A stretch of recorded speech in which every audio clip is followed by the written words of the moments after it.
Hello à tous, aujourd'hui on va faire un petit jeu en se connectant à l'API de Sorare pour récupérer les cartes des joueurs qui viennent se connecter à notre site et du coup qui puissent les utiliser avec d'autres choses. Donc nous on va créer, là on va essayer de faire un petit jeu, mais vous pourrez très bien faire autre chose, juste un système pour vérifier que les gens ont bien telle carte, pour leur donner accès à des choses ou n'importe quoi.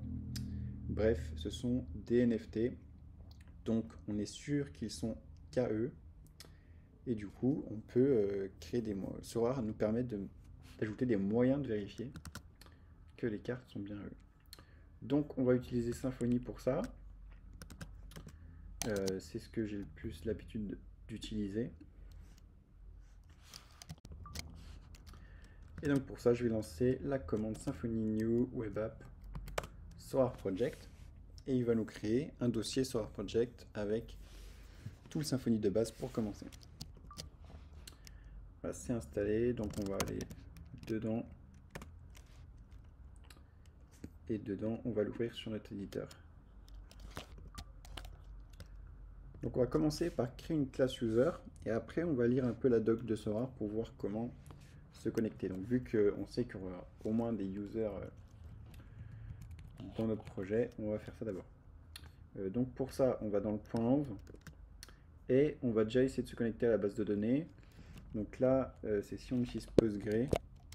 Moi pour l'instant j'utilise MySQL, donc je décommande cette ligne et je change. Donc là, au lieu de app, on met notre nom d'utilisateur. Au lieu de change me, là, on met notre mot de passe. Et là, il faut mettre le bon port. Moi, je suis pas en 3306, je suis en 8889. Et je suis en 5.7. Donc voilà, je change tout ça. Mais changez ça par rapport à votre config.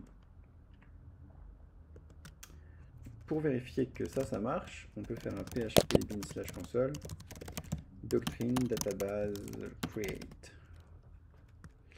Et ça ne marche pas. Ça ne marche pas parce qu'il n'utilise pas la bonne version de PHP. Donc pour ça, on va faire un fichier php-version, .php-version, parce que c'est un fichier caché. Et on va lui dire d'utiliser la version 8.1. Et là, si je fais du coup un Symfony, c'est local php list, voilà, on voit en surlignant la version qu'il va utiliser. Si vous changez la version de votre fichier ici, il va utiliser automatiquement la bonne version quand vous mettez Symfony en début de commande. Donc la commande Symfony, c'est une petite commande magique qui va aller chercher la bonne version de PHP par rapport à votre projet. Donc ça, c'est assez pratique. Donc maintenant, on peut relancer la commande qu'on était en train de faire. Symfony. Console. Doctrine. Database. Great. Cool not open file. Bin console. Pardon, c'est que j'ai changé de dossier entre temps. Et là, on voit que ça marche très bien. Donc maintenant, on fait un Symfony console make entity pour créer une classe entité qui va ensuite automatiquement se mettre dans la base de données. Donc on va dire qu'on a un user.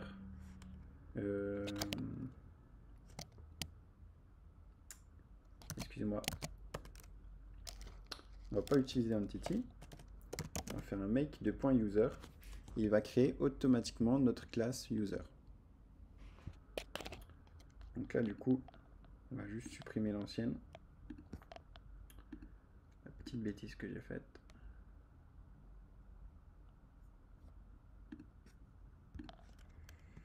On dit oui, ça s'appelle user. Oui, on veut stocker avec Doctrine. On veut que ce soit le champ email principal. On veut crypter le password. Et voilà, il nous a fait notre classe user.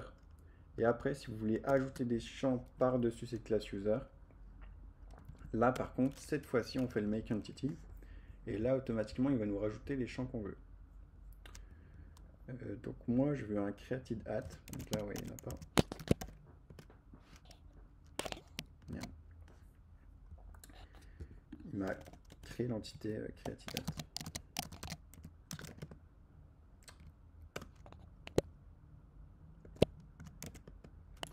user et on veut un creative at. Juste que ce soit un datetime et qu'il soit pas nul, non. Et aussi, je sais qu'on aura besoin d'un access token et d'un refresh token qui sera fourni par Sorare. Ok, et maintenant, on peut mettre à jour notre base de données vu que maintenant on est bien connecté. Et pour ça, on fait un schéma update dump SQL force. Et voilà, on a notre base de données qui est créée et qui est prêt à accueillir des users. Je vais juste faire une petite amélioration là. On va mettre une public function construct qui va nous servir à automatiquement ajouter un champ created at à chaque fois qu'il y a un nouvel utilisateur.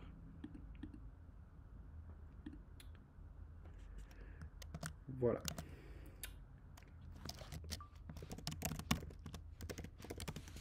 Maintenant, on va aller voir un peu l'API Sorare. Et on peut voir que au début, il nous donne un playground. Donc tout marche par GraphQL. GraphQL, donc c'est quelque chose où dedans vous pouvez mettre des accolades et ça vous met ce que vous voulez comme données. Donc si vous mettez par exemple cards, accolade et vous dites que vous voulez l'âge et la position d'une carte, il va vous envoyer en réponse que l'âge et la position des 10 dernières cartes qui sont sorties par exemple. Donc c'est un langage, il me semble, pour avoir vraiment que les données dont on a besoin.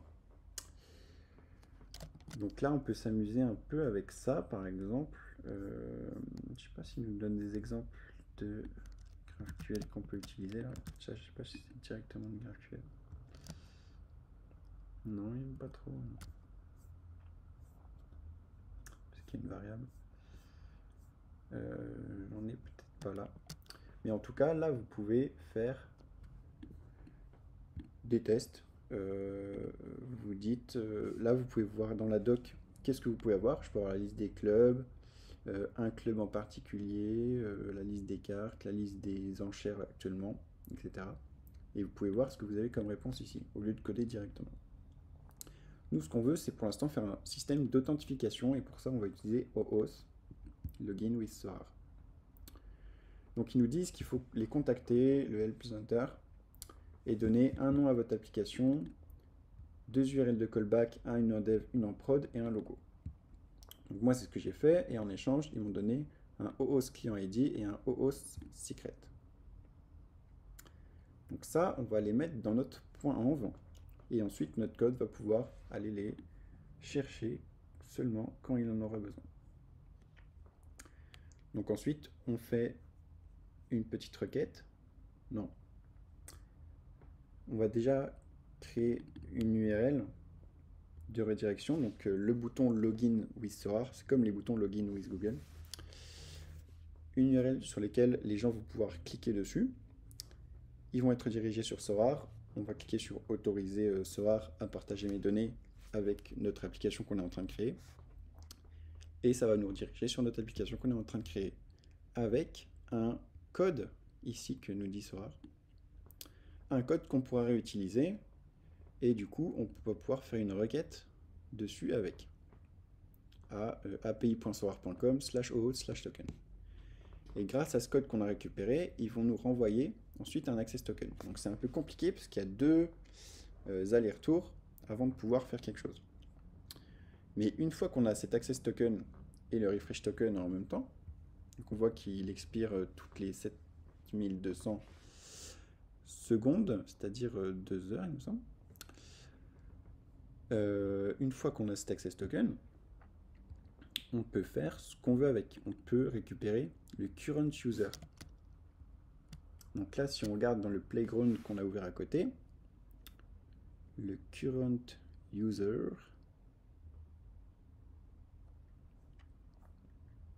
on peut avoir tout de lui. Ses actions, ses enchères, les cartes qu'il a vendues, le nombre de TH qu'il a, vraiment tout. Tout. Et donc, à vous de prendre les données dont vous avez besoin pour votre application. Donc là, c'est un curl qui nous donne, mais ça, on peut le faire en n'importe quel langage, cette requête. Donc voilà, on va essayer de faire ça tout de suite. Donc là, on va déjà lancer notre projet, on l'a toujours pas fait. Donc un petit Symfony Serve. Ça nous donne une petite URL à récupérer. Et voilà, on a bien installé Symfony 6.1. Et ensuite, tac, j'ai mis mon source client ID et mon source secret dans mon .env. Donc comme ça, on n'y touche plus et on ira les récupérer ensuite en code. Donc maintenant, on va créer un contrôleur pour commencer de coder quelque chose. Symfony console, make de contrôleur. Et là, on va faire un home contrôleur. Donc, il nous a créé un home contrôleur ici. On va mettre sur slash au lieu de slash home. Et comme ça, on y a accès directement ici. Ensuite, un template. Et là, c'est dans ce template-là qu'on va mettre notre bouton se connecter avec Sorare. Et là, on va aller voir dans la doc ce qu'il voulait qu'on fasse exactement comme bouton.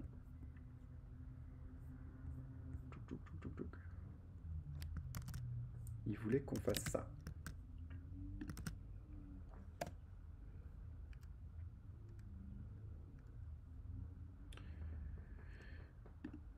Donc, il voulait qu'on mette une URL encodée. Moi, je vais la récupérer ici. Choc.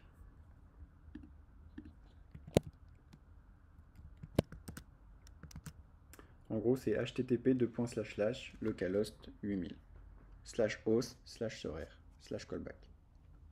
C'est l'URL que j'ai fournie à Sorare, que je lui ai dit, moi, quand je dev, mes utilisateurs, je les renvoie sur cette URL-là. Donc Sorare va s'exécuter. Et ensuite, il y a le client ID. Donc le client ID, lui, on a dit qu'il était dans notre .env. Donc pour récupérer ça, en Symfony, on fait app.request.serveur. .get, et là, on met notre variable d'environnement. Donc nous, c'est Sorare client ID. Et du coup, voilà, là, on commence à être pas mal. On va déjà tester ça. Je clique ici. Et ça nous envoie directement sur Sorare en disant que SoChallenge, donc c'est le nom que j'avais donné à mon application au début quand j'avais contacté Sorare, veuille accéder à mon compte et aura accès à tout ça. Donc on autorise, et là, ça nous renvoie là sur la même URL que l'URL qu'on avait demandé, /host/sorare/callback avec un code que nous donne Sorare. Donc c'est ce code qu'on pourra utiliser sur cette route-là. Donc là, on va aller créer la route. Donc pour ça, je vais faire les choses un peu proprement, pour une fois. On va faire un nouveau contrôleur. Et on va l'appeler host controller pour l'authentification. Et donc si on va dessus, dans la route ici, il faut qu'on mette exactement ça. Voilà. Donc là maintenant notre route elle existe. On peut l'appeler host sorare callback. Effectivement. Et donc dedans on va déjà récupérer le code. Pour récupérer le code, on utilise l'objet request de HTTP Foundation. Et dedans, on va mettre code égale request query get code, comme ça. si on dump $code déjà, on va déjà vérifier que notre page marche et qu'on récupère bien le code. C'est bon, il est là en bas dans le dump. Ok. Maintenant, on veut faire un appel API à Sorare. Donc, on va pour ça en Symfony, on utilise HTTP client interface. Et on l'appelle HTTP client en variable. Et grâce à ça, on va pouvoir discuter, taper la petite dispute avec eux. Donc là, mon GitHub Copilot, bah, il me propose tout, il est assez génial. Non, c'est pas ça exactement ce que je veux.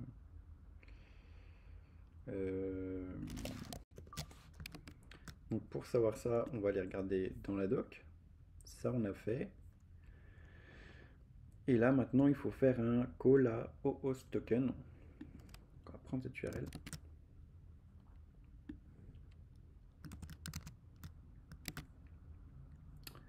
En content type xform URL encoded. C'était pas vraiment ça. Je peux enlever le accept. Et en body, tout ça.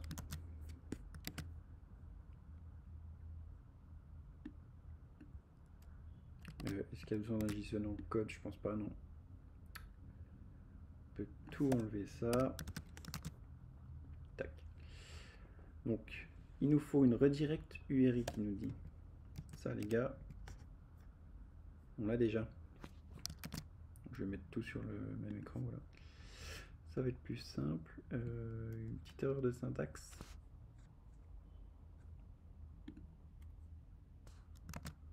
Non, c'était une blague de sa part. Pas très drôle. Donc l'URL encodée, on la reprend encore une fois. Cette fois-ci, on veut peut-être... Non, il veut tout. Okay.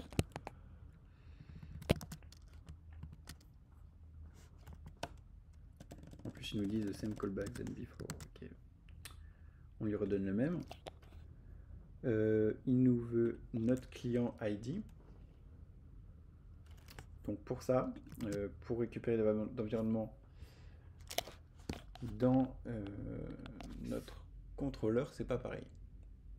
Il faut aller dans services.yml. On va aller dans config service.yml. Et dans parameters, là, on met app.sorare.client-id. Et là, on met env %, env. Et dedans, on met resolve .sorare client id. Et on fait pareil pour client secret.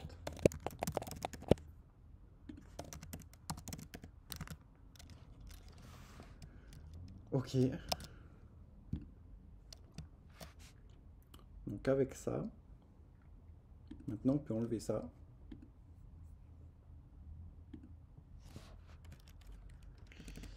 Et du coup, dans le client ID, on met un this get parameter. Parce que maintenant il est passé en parameter et il va faire le resolve de la fonction qu'on vient de marquer.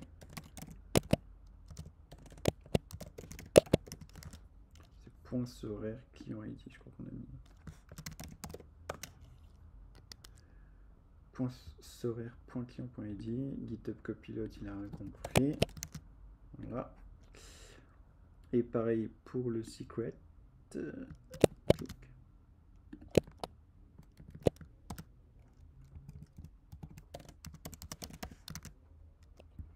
Ok, et le code qu'on vient de récupérer. Donc ça c'est facile. On l'a mis dans une petite variable code. Ok, donc là on est tout bon. Normalement, après, en réponse, on va récupérer un petit access token. L'access token de la personne. Le Graal. Je déplace ma tête. Hein. Et voilà. on a un petit array qui nous donne avec un refresh token ici, un access token ici. Donc là, maintenant, on peut créer un utilisateur. Non, ce qu'on va faire, c'est déjà récupérer les infos de l'utilisateur, déjà au moins son email et son nom si possible, ou son username. On le stocke en base avec son access et son refresh token. Et comme ça, partout où il va, on peut récupérer son access token, ou s'il n'est pas connecté, son refresh token. Ça peut être pratique. Donc pour ça, j'ai préparé un petit code qu'on va voir ensemble rapidement, parce que c'est du Symfony, c'est pas propre au login avec Sora, que je voulais qu'on voit ensemble aujourd'hui. Donc on va utiliser Doctrine. Donc il faut faire Manager Registry Doctrine ici. Et en bas, du coup, on cherche le user avec Data User Current Slug. Donc ça, c'est une fois qu'on fait un premier appel. Donc ça, on pourra même voir après. Là maintenant, ce qu'on veut, c'est faire un deuxième call, le même, mais avec l'access token pour récupérer le current user. Donc là, si on cherche current user, voilà, c'est ça qu'on veut faire. Là. Donc là, on va mettre current user égale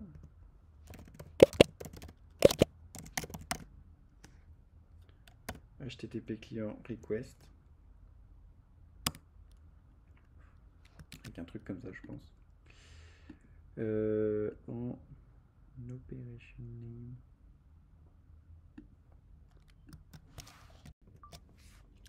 Donc là, j'ai coupé la vidéo 2 secondes pour que j'aille un peu plus vite pour récupérer le current user. Mais voilà, dans l'URL, on met ça, on met en post, et dans le JSON, on met l'opération name et la query. Dans la query, on dit qu'on veut le slug du current user. Et c'est tout. Donc là, maintenant, on va faire la même chose pour récupérer le current user.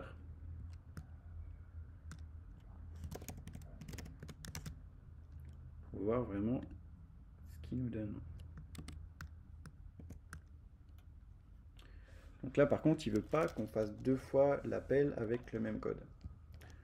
Donc, pendant que vous faites ça, il faut commencer déjà par refaire des appels à Sora à chaque fois, faire tout le process. Donc c'est un peu long, mais une fois qu'on aura enregistré l'access token, on sera bien. Donc là, cette fois-ci, on récupère une deuxième chose, c'est le current user avec le slug, qui est mon pseudo. Donc on pourrait récupérer aussi l'email. On vérifie sur Playground dans le current user. Est-ce qu'on peut bien récupérer l'email? Email, oui. Donc on va bien l'avoir. Et donc avec cet email, on va pouvoir rechercher l'utilisateur. Donc faire content il a data.currentuser.email. Data current user email. Ouais, on va faire un find by email. Donc on récupère l'utilisateur s'il existe. Non, pardon, s'il n'existe pas, on fait un new user, set username, set email. Et voilà, il est content. User, ouais, si tu veux, on l'appelle data user. Okay. Et on persiste, donc on le met en base de données. On lui met, dans tous les cas, s'il existe ou pas, on lui met son access token et son refresh token. Et on flush, donc on le met dans la base. Et ensuite, là, 3 petites lignes pour l'authentifier. Je vais récupérer ce truc-là. Je récupère cette entité aussi.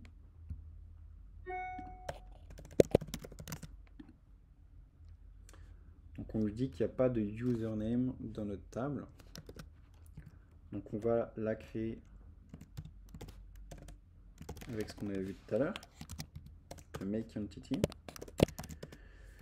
make entity de user et on lui ajoute username en string cannot be null no.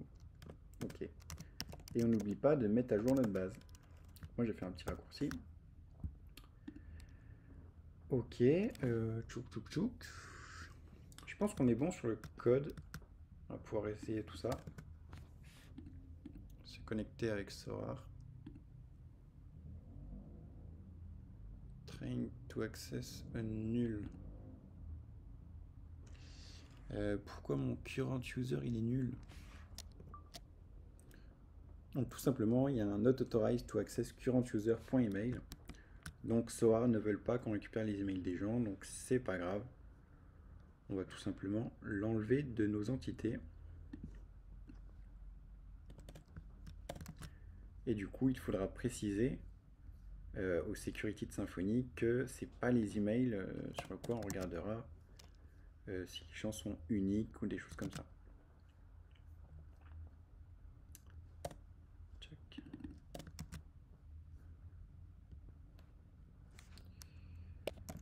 Email.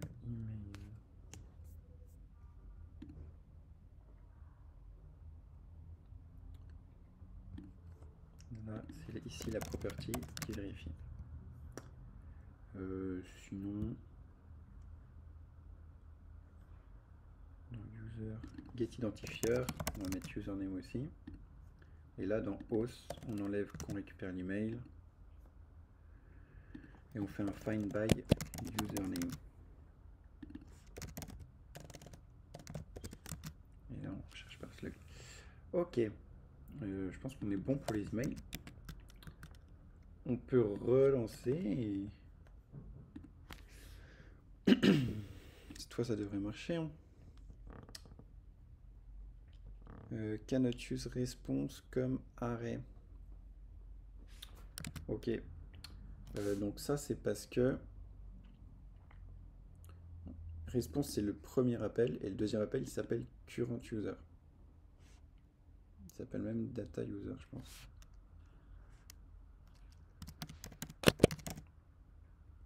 Donc là, il n'utilisait pas la bonne variable. On relance.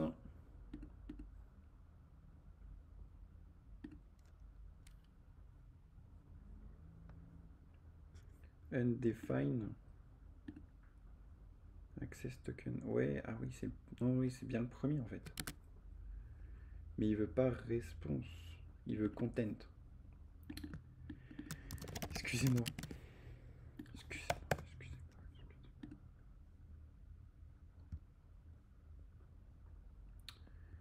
Ok, donc là il nous dit que password ne peut pas être nul en base de données, donc il essaye bien d'insérer notre user en base de données.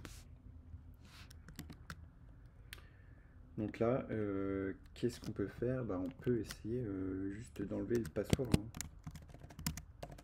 Juste, on n'a pas une app pour faire du password, donc on fait pas de password, les gars. C'est tout. Tout ça, ça vire.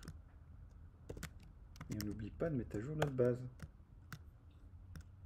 Il aime pas. User must have password. Ok, bah. On va te laisser ton password alors, ok. Mais on va te le mettre en nullable true. Voilà. Et on relance. Cette fois-ci, je le sens bien, c'est la dernière fois. Non. Password token must be string null given. Host controller ligne 68. Argument 2 doit être nul. Non, doit être string null given. C'est le nom du firewall apparemment. Firewall name. Donc on va aller dans le fichier security. Et le firewall il s'appelle main. Ah nous on a mis main.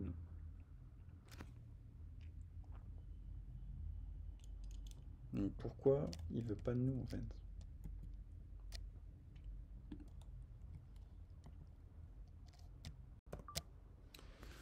Donc là, il y avait un petit bug d'authentification, effectivement, car c'est une fonction qui n'existe plus en Symfony 6. Donc le temps que j'en retrouve une, pour l'instant, j'ai juste repassé en 5.4, le temps de finir la vidéo. Et donc là, on voit bien qu'on récupère mon nom. Je suis bien inséré en base de données. Et si on clique sur voir mes cartes, on voit les cartes que j'ai actuellement. Donc je vais juste vous montrer la requête pour les cartes que j'ai rajouté. Et donc c'est juste un current user. Je récupère le slug, donc mon pseudo, le nombre de cartes que j'ai et un paginated card. Paginated card, ça sert à avoir plusieurs cartes et pouvoir les trier. Moi, je veux que les limited, rares, super rares, uniques. Je veux pas les common. Et donc, dans chacune de celles-là, on met un node. Et donc, un node, ça veut dire que dans chaque carte, qu'est-ce qu'on veut dedans? Et ben moi, je veux la picture URL. C'est l'URL de chaque carte, de chaque image de carte, et le nom et l'âge de chaque joueur. Et grâce à ça, je le passe à ma vue ici. Donc j'envoie toutes mes cartes à la vue. Et ma vue, c'est tout simple, c'est pour chaque carte, tu affiches une image de la carte picture URL. Et voilà, ça nous donne ça. Donc pour l'instant, j'ai tout vendu et il me reste les dernières cartes que j'arrive pas trop à vendre. Donc ne jugez pas trop ma galerie, s'il vous plaît. Merci à tous et à la prochaine.